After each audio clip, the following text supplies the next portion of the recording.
from their seats. I shall now give the floor to the representative of India.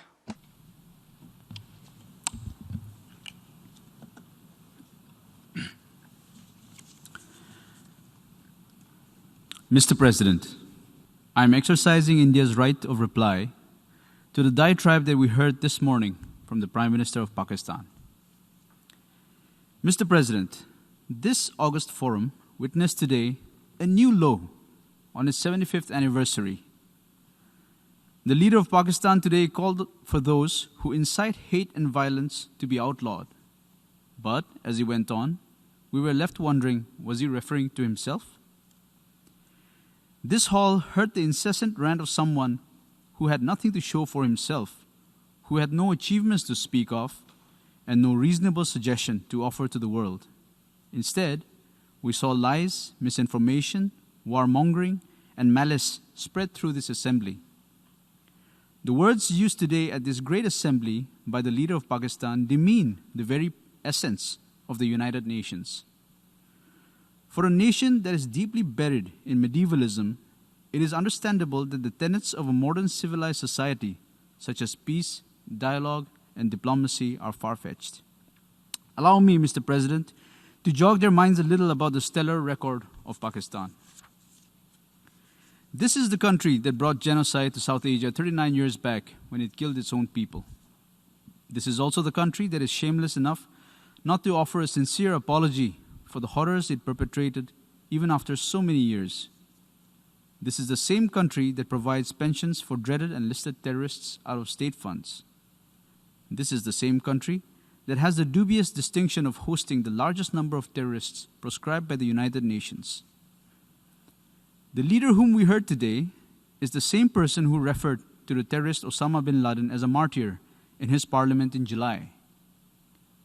The same leader who spewed venom today admitted in 2019 in public in the US that his country still has about 30,000 to 40,000 terrorists who have been trained by Pakistan and have fought in Afghanistan and in the Indian Union territory of Jammu and Kashmir.